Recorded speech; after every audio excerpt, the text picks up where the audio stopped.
وأحسن منك لم تر قط عيني وأجمل منك لم تلد النساء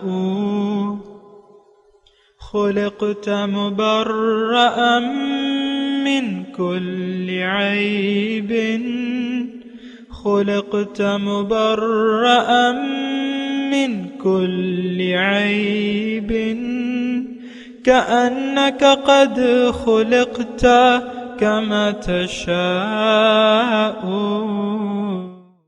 كتاب أنزلناه إليك مبارك ليدبروا آياته وليتذكر أولو الألباب۔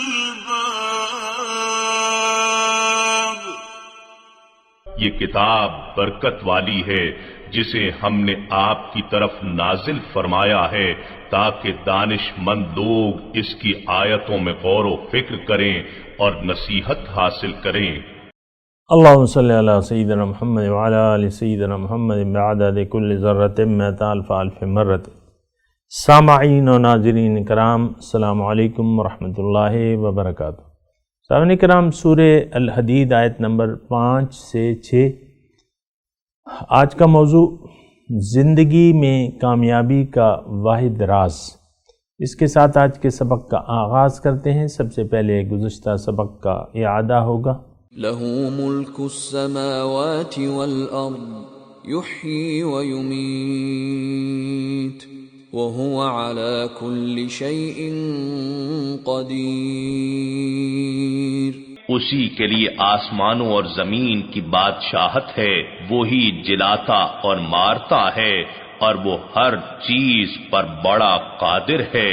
هو الأول والآخر والظاهر والباطن وهو بكل شيء عليم۔ وہی سب سے اول اور سب سے آخر ہے اور اپنی قدرت کے اعتبار سے ظاہر اور اپنی ذات کے اعتبار سے پوشیدہ ہے اور وہ ہر چیز کو خوب جاننے والا ہے۔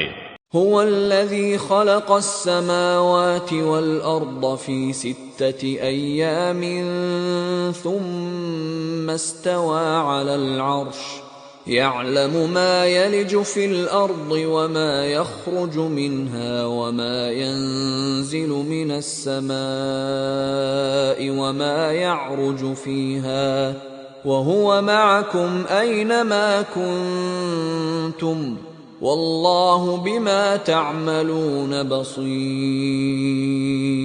وہی ہے جس نے آسمانوں اور زمین کو 6 ادوار میں پیدا فرمایا، پھر کائنات کی مسند اقتدار پر جلوہ افروز ہوا، یعنی پوری کائنات کو اپنے امر کے ساتھ منظم فرمایا۔ وہ جانتا ہے جو کچھ زمین میں داخل ہوتا ہے اور جو کچھ اس میں سے خارج ہوتا ہے اور جو کچھ آسمانی کروں سے اترتا یا نکلتا ہے یا جو کچھ ان میں چڑھتا یا داخل ہوتا ہے، وہ تمہارے ساتھ ہوتا ہے تم جہاں کہیں بھی ہو، اور اللہ جو کچھ تم کرتے ہو اسے خوب دیکھنے والا ہے۔ سامعین اکرام، سورہ حدید آیت نمبر 5، لفظی ترجمہ لہو ملک السماوات والارض، اسی کے لیے ہے بادشاہی آسمانوں اور زمین کی، وَإِلَى اللَّهِ تُرْجَعُ الْأُمُورُ، اور تمام امور اللہ ہی کی طرف لوٹائے جاتے ہیں۔ سامعین کرام، سورہ الحدید مدنی صورت ہے اور اس میں مسلمانوں کو مزید اللہ تعالیٰ کی توحید اور اس کی قدرتوں اور اس کی ربوبیت کی طرف متوجہ کا اللہ تعالیٰ فرما رہا ہے۔ اور یہ میں نے آپ کو مضمون بیان کر دیا ہے کہ جب تک ایک چیز کی آپ کو معرفت نہ ہو، آپ اس کی جب تک یعنی اس وقت تک آپ اس کی قدردانی نہیں کر سکتے۔ جیسے کہ اللہ تعالیٰ نے قرآن مجید میں فرمایا ہے کہ وما قدر اللہ حق قدرہ، انہوں نے اللہ کی قدر نہ کی جیسے کہ قدر کا حق تھا۔ دیکھیں، قدر اس وقت ہم پہچانیں گے جب قدر اس وقت کریں گے کسی بھی چیز کی جب ہم اس کو پہچان لیں۔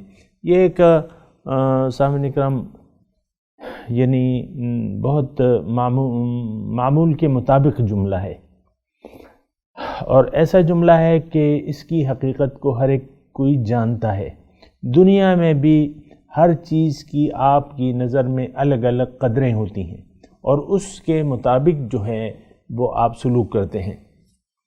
مثال کے طور پہ لوہے کا ٹکڑا ہے، پیتل کا ٹکڑا ہے، سونے کا ٹکڑا ہے، چاندی کا ٹکڑا ہے، ٹھیک ہے، مثال کے طور پہ میں عرض کر رہا ہوں، اپنے آپ کو بھی سمجھا رہا ہوں اور آپ کے سامنے بھی یہ گزارش کر رہا ہوں کہ سمجھیں ذرا کہ ہر چیز کی قدر جو ہے اس وقت آپ صحیح طریقے سے کریں گے جب آپ اس کی پہچان حاصل کر لیں گے۔ اب 4 ٹکڑے میں نے آپ کو بتایا، چاروں دھاتی ٹکڑے ہیں، لوہا ہے، پیتل ہے، چاندی ہے، سونا ہے۔ اگر آپ کی نظر میں سونے کی قدر ہے یا آپ جانتے ہیں سونے کو یا اس کی معرفت ہے تو یقیناً آپ پھر اس سے اور ٹکڑوں کی نسبت مختلف سلوک کریں گے۔ تو یہ میں نے آپ کو ایک عام سا جملہ کہا ہے کہ ہر چیز کی قدر جو ہے تو اس کے مطابق پہچان کر ہی قدر ہوتی ہے، یہ ایک بات ہے۔ تو بہرحال یہ جو آیات ہم پڑھ رہے ہیں اس میں اللہ تعالیٰ اپنی شناخت یا اپنی معرفت ہمیں بتا رہے ہیں کہ دیکھو یہ سارے زمین اور آسمان جو ہیں یہ میں نے پیدا کیے ہیں، نمبر 1۔ پھر ہر چیز جو ہے سبح للہ ما فی السماوات والارض، ہر چیز میری تسبیح ابتدا سے بیان کر رہی ہے، میرے حکم کی تابع ہے اور وہ کام سر انجام دے رہی ہے جس کے لیے میں نے اس کو پیدا کیا، اور میں بے مثل غالب ہوں، اور میں حکیم ہوں، دانا ہوں، میرے ہر کام میں حکمت ہوتی ہے، تو میری باتیں مان لو۔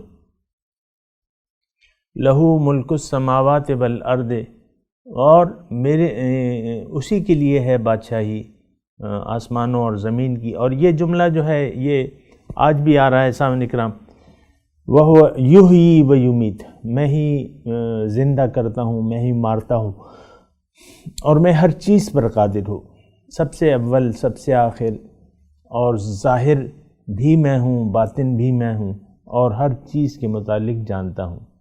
اور یہ سارے زمین اور آسمان جو ہیں 6 ادوار میں میں نے پیدا کیے ہیں، اور اس تمام کا انتظام میرے پاس ہے۔ اب بھی جو زمین میں داخل ہوتا ہے، جو نکلتا ہے، جو آسمان پہ سے نازل ہوتا ہے یا جو چڑھتا ہے، تو وہ سب میری معلومات میں ہے، اور وہ میں تمہارے ساتھ ہوں، تم نے کیوں مجھ سے منہ موڑا ہوا ہے؟ میں تمہارے ساتھ ہوں، میں تمہارا رب ہوں، میں مہربان ہوں، میں کریم ہوں، میں رحیم ہوں، مجھ سے تم نے منہ موڑ کے غیر اللہ کی طرف منہ کر لیا ہے، یہ انصاف تو نہیں ہے، اور جو کچھ تم کر رہے ہو میں دیکھ رہا ہوں۔ یہ گزشتہ سبق تھا، آج کا سبق ہے لہو ملک السماوات والارض، اسی کے لیے ہے بادشاہی آسمانوں اور زمین کی، اور تمام کاموں کا انتظام اللہ کی طرف رجوع کرتا ہے۔ تو اس میں ایک جملہ جو ہے، جو پہلا جملہ ہے کہ بادشاہی جو ہے آسمانوں اور زمین کی میرے پاس ہے، لہو ملک السماوات والارض، بادشاہی میرے پاس ہے، سارے یعنی سب چیز کی قدرت میرے پاس ہے، سب کاموں کے فیصلے میں کرتا ہوں۔ تو اے انسان، اے غافل انسان، یہ سامعین کرام اللہ تعالیٰ مجھ سے اور آپ سے مخاطب ہے، یہ بات نوٹ کر لیں۔ یہ نہیں کہ آپ اس کو مکی یا مدنی دور کا سمجھ کے کہیں کہ یہ تو اس وقت کے لیے ہے، نہیں، یہ میرے لیے، آپ کے لیے۔ ہم نے اللہ کی معرفت حاصل کرنے سے گریزاں ہیں، یعنی ہم اللہ تعالیٰ کی معرفت نہیں کرنا چاہتے۔ عام طور پہ دیکھیں یہ ایک معاشرے میں ایک رویہ پایا جاتا ہے کہ لوگ اللہ کو پہچاننے کی ضرورت ہی نہیں محسوس کرتے، جبکہ یہ تو بہت ضروری ہے۔ بندگی اگر آپ نے کرنی ہے تو پہلے معرفت، پہلے جانیں کہ وہ جس ذات کے حکم کے سامنے آپ سر جھکا رہے ہیں وہ کس طاقت کا مالک ہے۔ کس قدرت کا مالک ہے، کیا اختیارات ہیں اس کے، کن چیزوں پر بادشاہی ہے، کیا حقیقی بادشاہ وہی ہے؟ تو ہاں دیکھیں، عام طور پہ میں آپ کو یہ عرض کروں، یہ جملہ 2 مرتبہ آیت نمبر 3 میں بھی آیا ہے اور آیت نمبر 5 میں بھی آ رہا ہے کہ بادشاہی میری ہے، لہو ملک السماوات والارض وإلی اللہ ترجع الامور، اور تمام کاموں کے فیصلے اللہ تعالیٰ کی طرف لوٹائے جاتے ہیں۔ اس میں مضمون یہ ہے سامعین کرام کہ دیکھیں انسان کی فطرت بھی یہ ہے، میں نے آپ کو عرض کیا تھا کہ یہ طاقتور ہستی کے سامنے سر جھکانا چاہتا ہے اور جھکاتا ہے، اسی سے مفادات کا متمنی رہتا ہے دنیا میں بھی آپ دیکھیں، اور اسی کے نقصان سے، جو طاقتور ہستی ہے اس کے نقصان سے اب عمومی طور پہ، یعنی ہمارا اب یہ رویہ ہونا چاہیے ہم مسلمانوں کا جو اللہ تعالیٰ کو تسلیم کر چکے ہیں کہ اسی کے سامنے، اسی کے حکم کے سامنے سر جھکا دیں اور اس کی اطاعت میں لگ جائیں، کیونکہ بادشاہ وہ ہے تو بادشاہ کی اطاعت نہیں کرو گے تو کہاں بھاگ کے جاؤ گے، کہیں نہیں بھاگ سکتے۔ بہرحال مزید اللہ تعالیٰ اپنی معرفت کروا رہے ہیں کہ دیکھو دن ہوتا ہے تو رات کون لاتا ہے، یا رات چھا جاتی ہے تو پھر دن کو کون پیدا کرتا ہے؟ یہ میں ہوں۔ یولج اللیل فی النہار ویولج النہار فی اللیل وہو علیم بذات الصدور، اور وہ دلوں کے رازوں سے بھی واقف ہے۔ یہ بھی ایک بہت اہم نقطہ ہے، یعنی ہمارے دل میں جو کچھ گزر رہا ہے، مجھے نہیں معلوم آپ کے دل میں کیا ہے، آپ کو نہیں معلوم میرے دل میں کیا ہے، لیکن جو بادشاہ ہے، جو مالک حقیقی ہے، جو ہمارا رب ہے، وہ ہمیں جانتا ہے۔ یعنی اگر ہماری نیتوں میں فطور ہوا یا صحیح ہوئی نیتیں، دونوں نیتوں کو اللہ تعالیٰ جانتا ہے۔ علیم بذات الصدور، یعنی اللہ تعالیٰ سے ہم کچھ نہیں چھپا سکتے۔ بہرحال یہ مضمون ہے۔ اب اصل مضمون اب شروع ہو رہا ہے، ابھی تک تو تمہید تھی، اب جس مقصد کے لیے یہ تمہید قائم کی گئی اب وہ حکم آ رہا ہے۔ کیا ہے؟ پہلے لفظی ترجمہ سن لیں، آمنوا باللہ و رسولہ، کہ تم ایمان لے آؤ اللہ پہ اور اس کے رسول پہ، وَأَنفِقُوا مِمَّا جَعَلَكُمْ مُسْتَخْلِفِينَ فِيهِ، جس میں اس نے تمہیں پہلوں کا جانشین بنایا ہے۔ فَالَّذِينَ آمَنُوا مِنْكُمْ، پس جو لوگ تم میں سے ایمان لائے، وَأَنفَقُوا اور خرچ کیا، لَهُمْ أَجْرٌ كَبِيرٌ ان کے لیے بہت بڑا اجر ہے۔ وَمَا لَكُمْ لَا تُؤْمِنُونَ بِاللَّهِ وَالرَّسُولِ، اور کیا ہوا تمہیں کہ تم ایمان نہیں لاتے اللہ پہ اور رسول پہ، اللہ پہ ایمان تم کیوں نہیں لاتے؟ وَالرَّسُولُ يَدْعُوكُمْ، اور رسول تمہیں بلاتا ہے، لِتُؤْمِنُوا بِرَبِّكُمْ، کہ تم اپنے رب پر ایمان لے آؤ۔ وَقَدْ أَخَذَ مِيثَاقَكُمْ إِن كُنتُم مُؤْمِنِينَ، اور اللہ تعالیٰ نے وعدہ تم سے لیا ہے اگر تم مومن ہو، یعنی اگر تم مومن ہو تو اللہ تعالیٰ تم سے عہد بھی لے چکا ہے۔ بہرحال یہ ترجمہ آپ نے پڑھا، 2 آیات تھے، اور اس میں یعنی اس سے پہلے اب دیکھیں پہلا جو ہے کہ آمنوا باللہ و رسولہ وانفقوا، نفاق کا تذکرہ ہے اس آیت میں، یعنی خرچ کرنے کا تذکرہ ہے۔ دیکھیں یہ بات جو ہے تھوڑا سا ایک اہم نقطہ ہے، میں اس کو بیان کر رہا ہوں۔ آپ سے گزارش یہ ہے کہ اگر دیگر کام اگر آپ کوئی کر رہے ہیں تو تھوڑی دیر کے لیے اس کو ایک طرف رکھ دیں یا بند کر دیں، ابھی سننا بند کر دیں جب آپ کے پاس خوب فارغ وقت ہو، کیونکہ یہ بات اہم ہے، تو اس وقت سن لیں۔ ابھی اگر نہیں آپ متوجہ تو اس وقت آپ سننا بند کر دیں، کیونکہ یہ بات اہم ہے۔ دیکھیں میں، اور اہم بات یہ ہے کہ آمنوا باللہ ورسولہ وانفقوا، فالذین آمنوا منکم وانفقوا لہم اجر کبیر، یعنی خرچ کا تذکرہ ہے۔ اب سب سے پہلے ایک میں مضمون باندھنا چاہتا ہوں، وہ یہ ہے کہ دیکھیں اللہ تعالی ہم سے خرچ کرنے کا کہہ رہے ہیں۔ یہ کیا چیز ہے؟ یہ کیا چیز خرچ کرنے کا کہہ رہے ہیں؟ کس چیز کے بارے میں ہمیں حکم دے رہے ہیں کہ تم خرچ کرو؟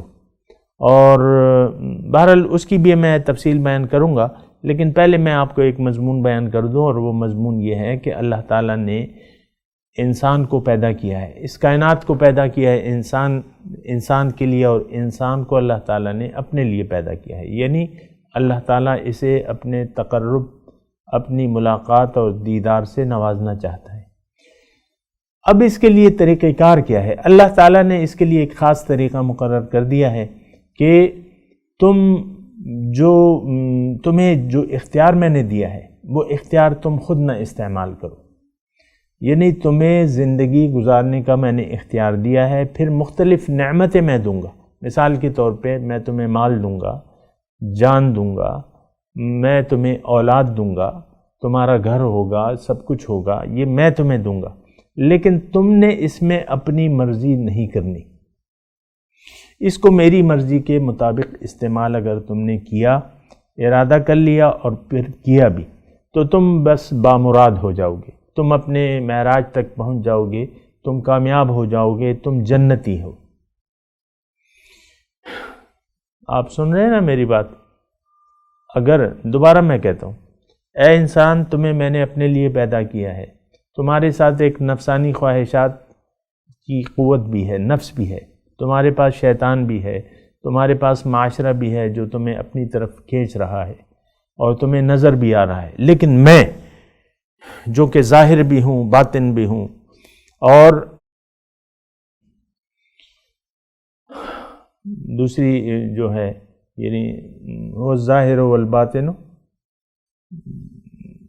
جو وہ مضمون ابھی گزر ہے نا ہم نے جو پڑھا ہے کہ هو الظاہر والباطن اور هو الاول والآخر، هو الاول والآخر والظاہر والباطن، یہ میں تمہارے یعنی میں تو موجود ہوں اور میری شناخت یہ ہے۔ اب تم ایسا کرو، تھوڑی توجہ سے تم ایسا کرو کہ یہ جو نعمتیں میں تمہیں دوں گا دنیا میں، تم اس میں اپنا تصرف نہ کرو، میری مرضی سے اس کو استعمال کرو۔ جان دوں گا، ضرورت پڑے وہ جان بھی مجھے واپس کر دو، مال دوں گا تو مال تو تم خرچ کرتے رہو، جہاں تم اپنی ضروریات اور بال بچوں کی ضروریات پر مال لگاتے ہو، تم یہ مال جو ہے میری مرضی سے خرچ کرو۔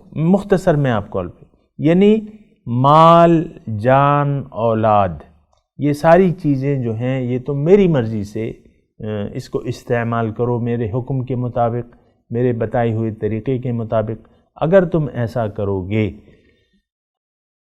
اور اس مال، جان، اولاد اور ہر چیز کو خرچ کرو گے، یعنی استعمال کرو گے میری مرضی سے، تو تم کامیاب ہو جاؤ گے۔ یہ مضمون ہے اس صورت کا بنیادی۔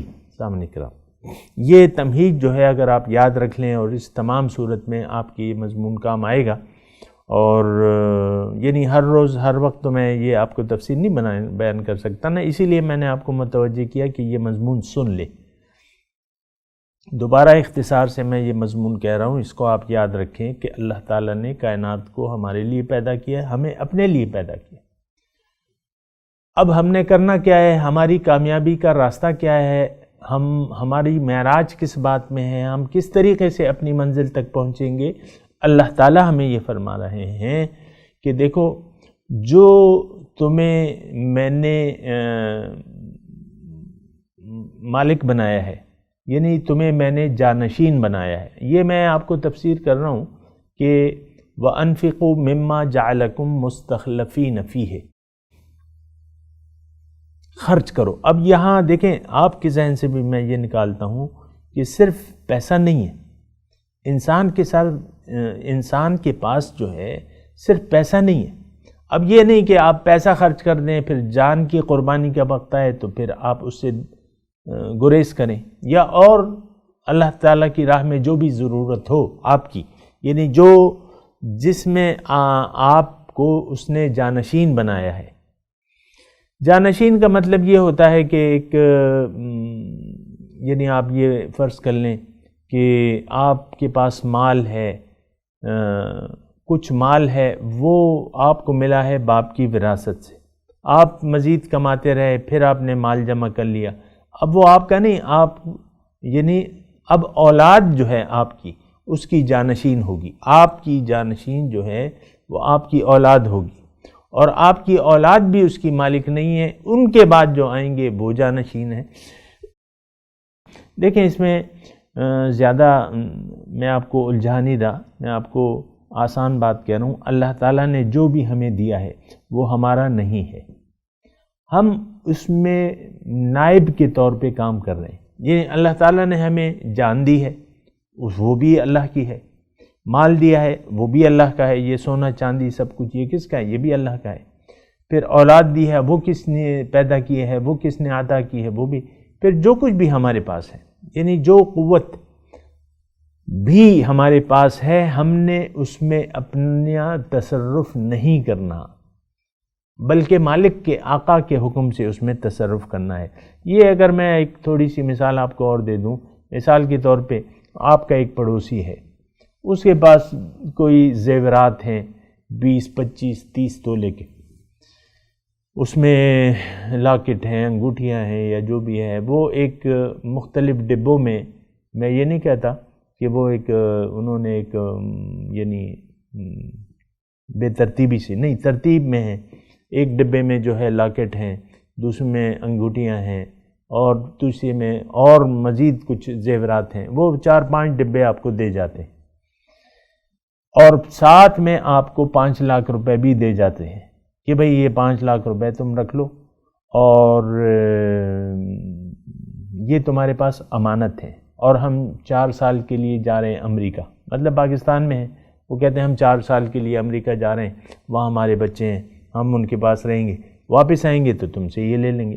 اب دیکھیں یہ ایک امانت ہے، تھوڑی سی توجہ سامنے، یہ ایک امانت ہے، اور امانت میں اگر آپ ایماندار ہیں، ان کنتم مؤمنین، کہ یہاں الفاظ آئیں، ساتھ ساتھ قرآن کو بھی سمجھتے جائے نا، وَقَدْ أَخَذَ مِيثَاقَكُمْ وَمَا لَكُمْ لَا تُؤْمِنُونَ بِاللَّهِ وَالرَّسُولِ يَدْعُوكُمْ لِتُؤْمِنُوا بِرَبِّكُمْ وَقَدْ أَخَذَ مِيثَاقَكُمْ إِن كُنتُم مُؤْمِنِينَ، تم اگر مومن ہو تو، اگر آپ ایماندار ہیں، دیانتدار ہیں، آپ مجھے یہ بتائیے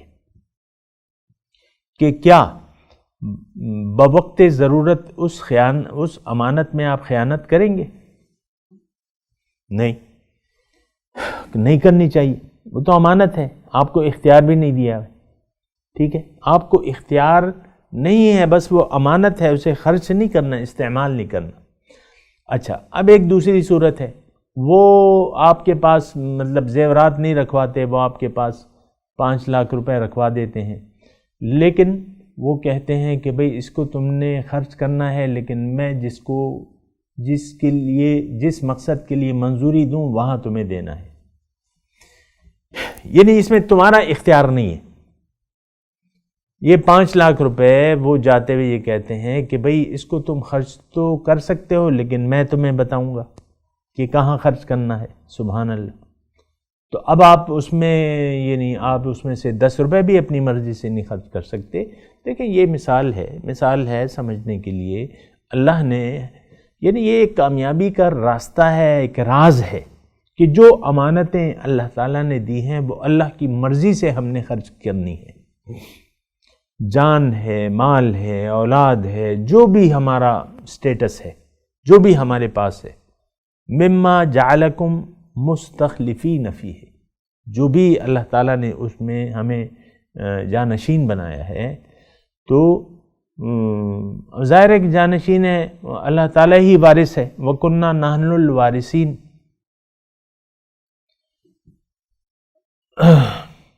اِنَّا نَحْنُ نَرِثُ الْأَرْضَ وَمَنْ عَلَيْهَا، ایسی کوئی آیت بھی ہے کہ ہم بھی اس کے وارث ہوں گے، جو کچھ زمین پہ ہے، زمین پر ہے، اور جو اس میں ہے، جو کچھ اس میں ہے وہ اس کے وارث ہم ہیں۔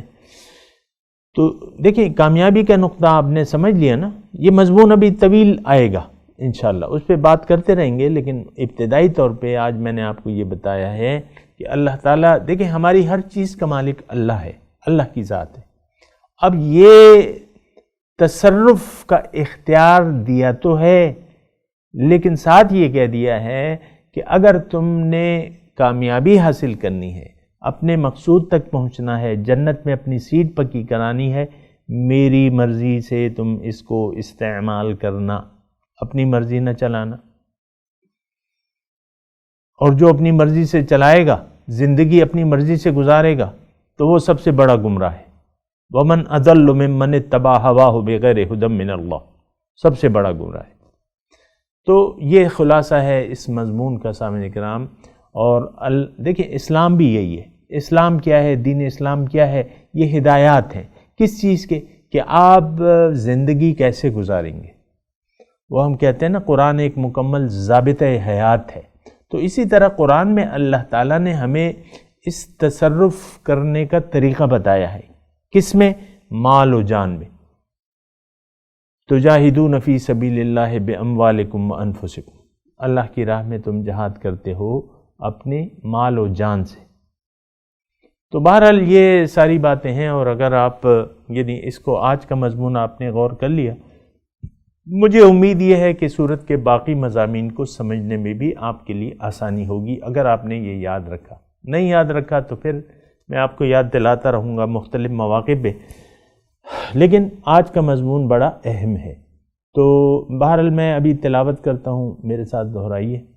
اعوذ باللہ من الشیطان الرجیم، بسم اللہ الرحمن الرحیم، لہ ملک السماوات والارض وإلی اللہ ترجع الامور، یولج اللیل فی النہار ویولج النہار فی اللیل وہو علیم بذات الصدور۔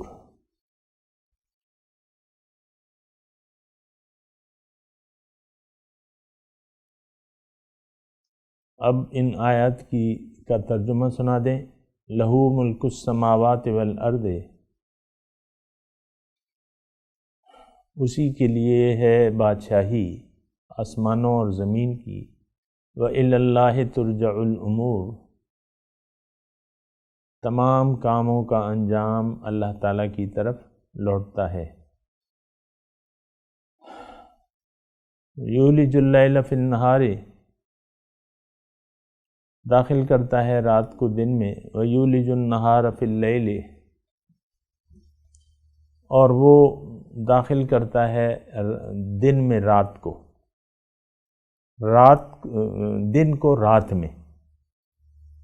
وہو علیم بذات الصدور، اور وہ سینوں کے رازوں سے بھی واقف ہے، دلوں کے بھید جانتا ہے۔ اب ان آیت کی تلاوت اور ترجمہ۔ لہ ملک السماوات والارض وإلى الله ترجع الأمور۔ To him belongs the kingship of the heavens and the earth, and to God all matters are referred. يولج الليل في النهار ويولج النهار في الليل وهو عليم بذات الصدور۔ He merges the night into the day, and he merges the day into the night, and he knows what the heart contains۔ اس کے ساتھ ہی آج کے درس کا وقت اختتام کو پہنچا۔ انشاءاللہ اگلے درس میں ملاقات ہوگی۔ وآخر دعوانا ان الحمدللہ رب العالمین، والسلام علیکم ورحمۃ اللہ وبرکاتہ۔